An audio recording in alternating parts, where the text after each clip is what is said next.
मैं तो अपने अनुराग की शादी किसी बड़े घर में करूंगी। जितना बड़ा घर होगा उतना ज्यादा दहेज मिलेगा। निर्मला बहन, आजकल के लड़के लड़कियां अपनी पसंद से शादी कर रहे हैं। अगर अनुराग ने भी ऐसा कुछ कर लिया तो? हाँ, तो एक बार उससे पूछ तो ले, कहीं उसने कोई लड़की पसंद तो नहीं कर ली। अरे भला लव मैरिज में दहेज कौन देता है? चाहे कुछ भी हो जाए, अनुराग को शादी तो मेरी पसंद की लड़की से ही करनी होगी। Arrange marriage. मैं आज ही पंडित जी से कहकर बड़े घरों में अनुराग के रिश्ते की बात करवाती हूँ। निर्मला बहन, तुम मिशन बड़े घर की बहू में लग जा। हम जा रहे हैं अपने घर। बेटे की शादी में जरूर बुलाना। निर्मला की सहेलियां अपने अपने घर चली जाती है, जिसके बाद वो फोन करके पंडित जी को बुलाती है। पंडित जी, मुझे अपने अनुराग के लिए बड़े घर की बहू चाहिए। लड़की के मायके वाले पैसे वाले होंगे तभी तो दहेज अच्छा देंगे।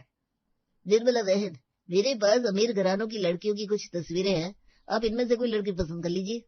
अरे लड़के तो हम वही पसंद करेंगे जो हमारा घर सबसे ज्यादा दहेज से भर देगी। आप इन सभी घरों में कह दीजिए कि हम लड़की देखने आ रहे हैं। ठीक है, मैं चलता हूँ। कल ही सारे जजमानों से लाइन अप कर लेता हूँ। अरे भगवान, क्या इरादा है तुम्हारा? क्या अपने अनुराग की बोली लगाओगी? ये आप कैसी बात कर रहे हैं? मैं हमारे भले के लिए ये सब कर रही हूँ। आखिर सोसाइटी में हमारी भी कोई इज्जत है। बहू दहेज लेकर आएगी तो लोग यही कहेंगे ना, निर्मला ने अपने बेटे की शादी इज्जतदार घर में की है। अनुराग को भरा पूरा ससुराल मिला है।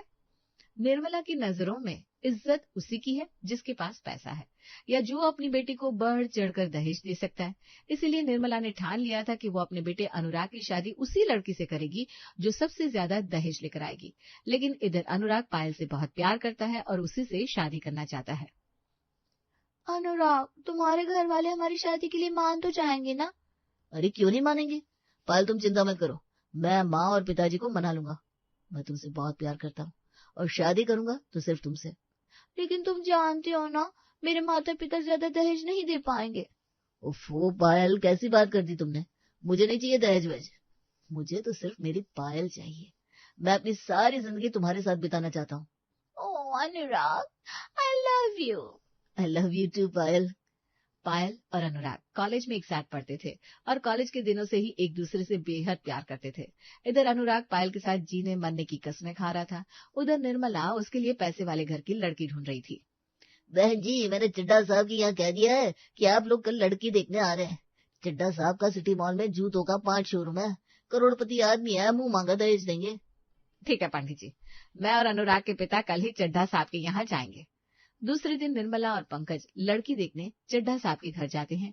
वहां की चकाचौंध देखकर निर्मला की आंखें चुंधिया जाती है। दोनों लड़की देखने के बाद दहेज की बात करते हैं और घर आ जाते हैं। चड्ढा साहब की लड़की तो अच्छी थी। लड़की तो अच्छी थी, लेकिन दहेज के नाम पर उनका मुंह सूख गया। मुझे ऐसे कंजूस लोग बिल्कुल नहीं पसंद जो अपनी बेटी को शादी में खुलकर दहेज भी ना दे सके। निर्मला, हम तो इतने अमीर नहीं है। तुम बेटे की शादी में सुरसा की तरह मुंह खोलकर दहेज मांग रही हो। कभी सोचा है कि अपनी बेटी खुशी की शादी में कितना दहेज दे पाओगी? अगर दहेज लेने की इच्छा है तो दहेज देना भी पड़ेगा। ये सब मैं खुशी की शादी के लिए ही कर रही हूँ। बेटे की शादी में जो दहेज मिलेगा वो खुशी की शादी में दे दूंगी। इधर से लिया उधर दिया। हम ज्यादा दहेज देंगे तो खुशी की शादी अमीर खानदान में होगी।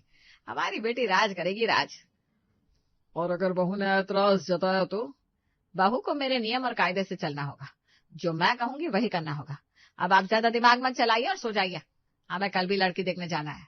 दूसरे दिन निर्मला और पंकज फिर किसी अमीर घराने में लड़की देखने जाते हैं। इसी तरह दोनों पूरे एक सप्ताह तक घूम घूम कर लड़की देखते हैं। सभी लड़कियों में मुझे शर्मा जी की लड़की सबसे ज्यादा पसंद आई है।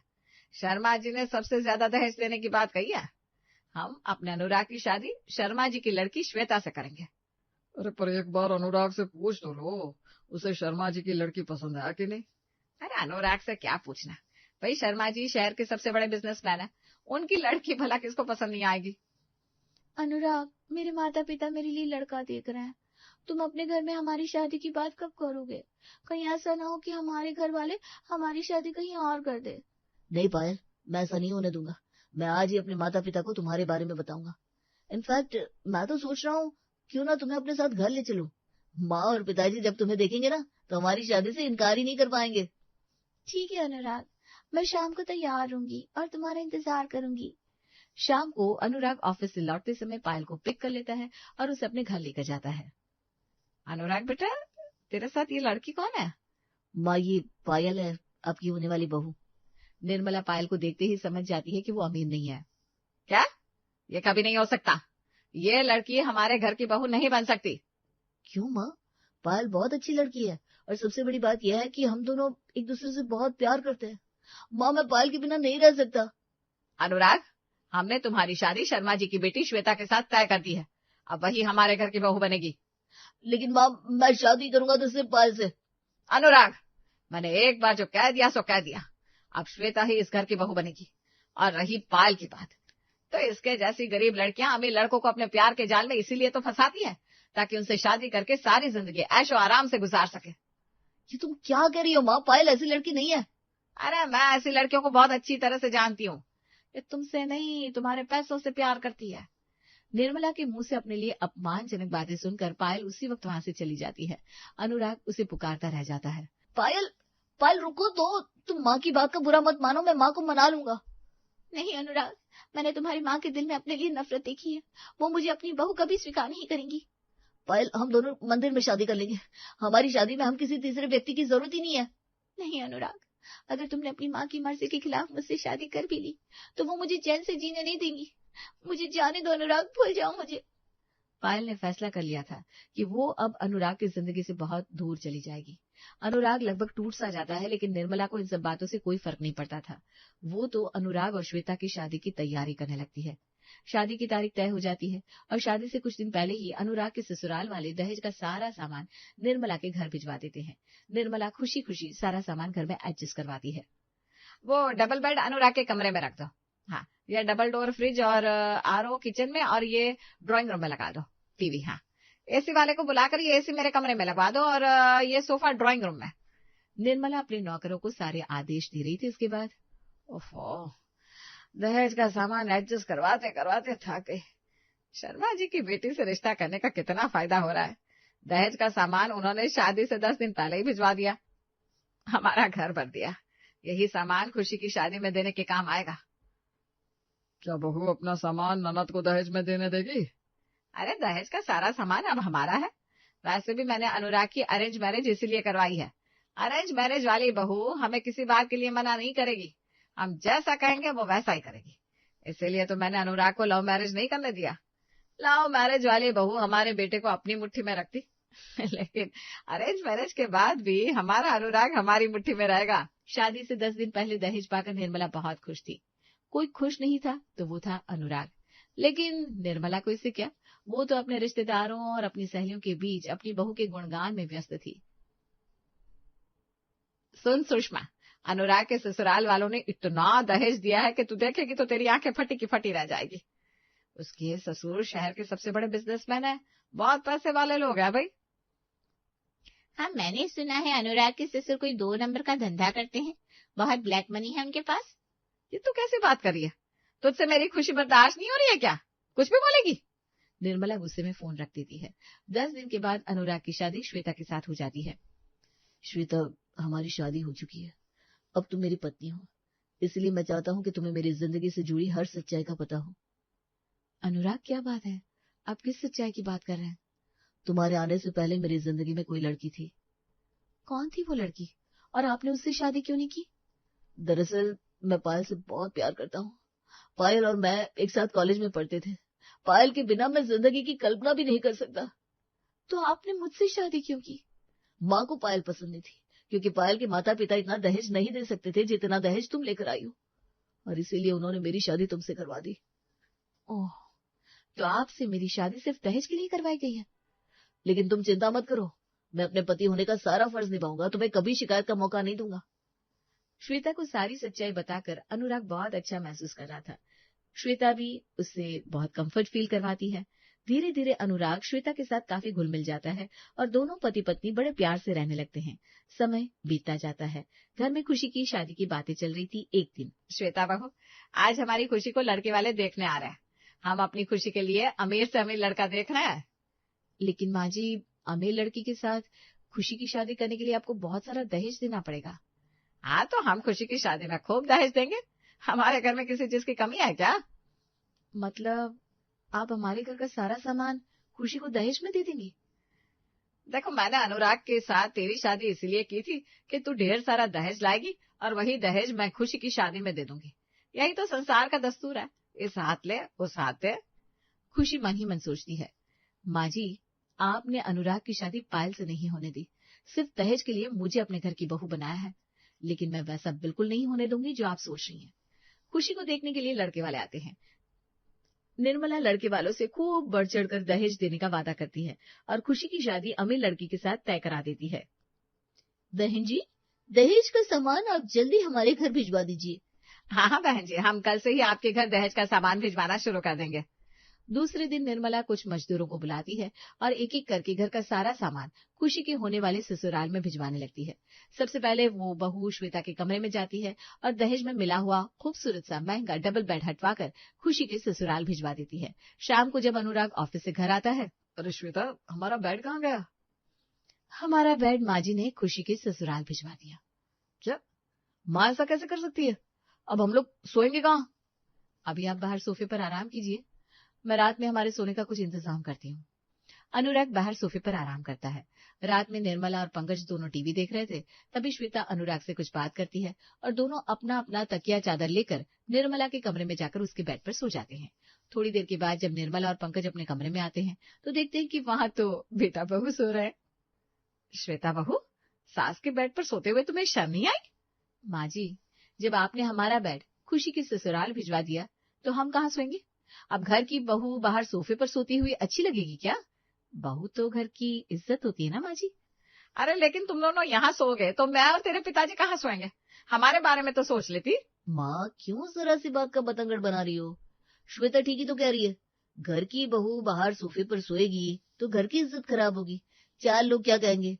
तुम और पिताजी बाहर सो जाओ। बेटे को बहू की साइड लेता देख निर्मला के पैरों तले जमीन खिसक जाती है। वो और पंकज दोनों बाहर सोफे पर सोने चले जाते हैं। आपने देखा किस तरह अनुराग अपनी बीवी की साइड ले रहा था? भाई, अब श्वेता उसकी बीवी है, अनुराग ने उसका साइड ले लिया तो क्या गलत कर दिया? आपसे ना कुछ भी कहना बेकार है, सो जाइए सोफे पर। इस तरह निर्मला के बेड पर श्वेता और अनुराग का कब्जा हो जाता है। दूसरे दिन निर्मला फिर मजदूरों को बुलाती है। ये डबल डोर फ्रिज और ये आरओ खुशी के ससुराल पहुंचा दो, और हाँ, ध्यान से लेकर जाना, कहीं कोई सामान टूट ना जाए। मजदूर दोनों सामान खुशी के ससुराल पहुंचा देते हैं। माँ जी, मैं सोच रही थी अपने घर के बाहर लॉन में एक कुआं खुदवा दूं। कुआं? यह क्या कह रही है बहू? हम गांव में नहीं शहर में रहते हैं, शहर में किसके घर में कुआं होता है? माँ जी, अब आपने तो फ्रिज और आरओ खुशी के ससुराल पहुंचवा दिया, हम लोग ठंडा पानी कैसे पियेंगे? घर के बाहर कुआं खुद जाएगा तो सब लोग अपना अपना पानी कुएं से खुद निकाल कर पी लेंगे। क्या बुढ़ापे में मुझे कुएं से पानी निकालना पड़ेगा? माँ, श्वेता ठीक ही तो कह रही है, कुएं से खुद पानी निकालोगी तो तुम्हारे हाथों को एक्सरसाइज भी मिल जाएगी, शरीर चुस्त दुरुस्त रहेगा। मैं ना कल ही मजदूर लगवाकर लॉन में एक कुआं खुदवा लेता हूँ। दूसरे दिन अनुराग मजदूरों को बुलाकर कुआं खुदवाने का काम शुरू करा देता है। कुछ दिन के बाद कुआं बनकर तैयार हो जाता है। अनुराग बेटे, जरा कुएं से पानी निकाल दे, मुझे बहुत प्यास लगी है। माँ, मैं ऑफिस के लिए लेट हो रहा हूँ, तुम खुद ही कुएं से पानी निकालो ना, या फिर खुशी से कह दो, वो तुम्हारे लिए कुएं से पानी निकाल देगी। अब जब भी निर्मला को प्यास लगती उसे खुद कुएं से पानी निकालकर पीना पड़ता। यह तो लेने के देने पड़ गए। मुझे नहीं पता था कि अरेंज मैरिज वाली बहू भी मेरे बेटे को अपनी मुट्ठी में कर लेगी। अनुराग तो मेरी एक बात नहीं सुन रहा। क्या हुआ निर्मला, खुशी के ससुराल में दहेज का सारा सामान भिजवा दिया क्या? उसके ससुर जी का फोन आया था? नहीं, अभी एसी और सोफा भिजवाना बाकी रह गया है। निर्मला अनुराग और श्वेता के कमरे में लगा एसी खुलवाकर खुशी के ससुराल भिजवा देती है। सारा सामान भिजवा दिया, अब सिर्फ सोफा रह गया है। लेकिन अगर तुमने सोफा भी भिजवा दिया तो हम लोग सोएंगे कहाँ? यही तो मैं भी सोच रही हूँ, अगर हमने सोफा भी भिजवा दिया तो हम दोनों को जमीन पर सोना पड़ेगा। तुम्हें तो पता है मैं जमीन पर सो नहीं सकता, मेरी तबीयत खराब हो जाती है। अरे तो क्या करूं, मेरी तो कुछ समझ में नहीं आ रहा। हमारे बेडरूम में श्वेता ने कब्जा कर लिया है। मेरी मानो तो खुशी को दहेज में नया सोफा खरीद कर दे दो। क्या? हमने अनुराग की शादी में इसी दिन के लिए तो दहेज लिया था कि खुशी को दहेज खरीद कर ना देना पड़े। अरे पर हम और क्या कर सकते हैं? मैं आज ही अनुराग से कहूंगी कि हमारा कमरा खाली कर दे। शाम को जब अनुराग ऑफिस से घर आता है तो निर्मला उससे अपना कमरा खाली करने के लिए कहती है। माँ, इसके लिए तो मुझे श्वेता से बात करनी पड़ेगी। माँ का आदेश मानने के लिए तुझे बीवी से इजाजत लेनी पड़ेगी। क्या इसी दिन के लिए मैंने तेरी अरेंज मैरिज करवाई थी? माँ देखिए, अब मुझे सारी जिंदगी श्वेता के साथ ही बितानी है। श्वेता मेरी जीवन साथी है, इसलिए हर काम मुझे उससे बात करने के बाद ही करना पड़ेगा ना। ये सुनकर निर्मला के होश उड़ जाते हैं। इधर अनुराग श्वेता को सारी बात बताता है। ठीक है, हम माँ जी का कमरा खाली कर देंगे। श्वेता मजदूरों को बुलाकर निर्मला के रूम में लगा बेड और एसी अपने कमरे में लगवा देती है। माँ जी, आपका कमरा खाली हो गया है। निर्मला जब अपने कमरे में जाती है और देखती है उसके कमरे में ना तो बेड है और ना ही एसी। बहू, ये तूने क्या किया? मेरे कमरे का बेड और एसी अपने कमरे में लगवा लिया। माँ जी, आपने कमरा खाली करने को कहा था तो मैंने कर दिया। अब हम और अनुराग इस कमरे में बिना बेड और एसी के तो सो नहीं सकते। निर्मला को कुछ समझ में नहीं आ रहा था कि श्वेता को क्या जवाब दे, क्योंकि वो श्वेता को कुछ भी कहती तो अनुराग उसी की साइड लेता। इतने में खुशी वहां आती है। माँ, तुम और पिताजी मेरे कमरे में सो जाओ। अगर हम तेरे कमरे में सोएंगे तो तू कहाँ सोएगी? मैं बाहर चादर बिछाकर सो जाऊंगी। तुम सोफा मेरे ससुराल पहुंचवा दो। वैसे भी मेरे ससुराल जाने के बाद मेरा कमरा तो खाली हो जाएगा। तुम और पिताजी मेरे कमरे में शिफ्ट हो जाना। क्यों? खुशी शादी के बाद कभी मायके नहीं आएगी क्या? बेटी और दामाद जब हमारे घर आएंगे तो हम दामाद जी को कहाँ सुलाएंगे? खुशी और दामाद जी के लिए हमें एक कमरा तो रखना ही पड़ेगा ना। अब पानी सर के ऊपर पहुंच गया है। बहू, तूने ठान लिया है क्या कि मुझे चैन से जीना नहीं देगी? माँ जी, अगर आप मेरे मायके से आया दहेज बेटी को दे देंगी तो ऐसा ही होगा ना। जो सामान मेरे माता पिता ने मेरी और आप लोगों की सुविधा के लिए दिया था वो आपने किसी और के घर पहुंचवा दिया। माँ, भाभी ठीक कह रही हैं। मैं सब समझ गई हूँ। बहू से मायके से लिया हुआ दहेज बेटी को नहीं दे सकती। मुझे माफ कर दे बहू। मैं खुशी को दहेज में सारा सामान नया खरीद कर दूंगी। माँ जी, आपने अनुराग से मेरी शादी इसलिए करवाई थी ना कि मेरे मायके से दहेज लेकर बेटी को दे देंगी। मुझसे बहुत बड़ी गलती हो गई बहू। तूने मेरी आंखें खोल दी। तेरे मायके से आए दहेज पर तेरा अधिकार है।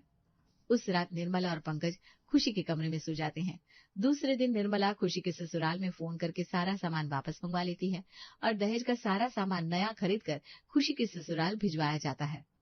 मैंने दहेज का सारा नया सामान खुशी के ससुराल में भिजवा दिया है। बहू के दहेज का सामान वापस अपनी जगह पर लगवा दिया है। यही काम पहले कर लेती तो आज ये सब नहीं होता। तुमने अनुराग की शादी यही सोचकर अपनी लड़की से करवाई थी कि उसका दहेज का सामान खुशी को दे दोगी। हाँ, पर मेरी सोच बहुत गलत थी। मैंने अनुराग के साथ बहुत गलत किया। लेकिन मुझे इस बात की खुशी है कि अनुराग श्वेता के साथ बहुत खुश है। कुछ दिनों के बाद निर्मला अपनी बेटी खुशी की शादी कर देती है। श्वेता ने निर्मला को जो सबक सिखाया था उसने काफी हद तक निर्मला को बदल कर रख दिया था।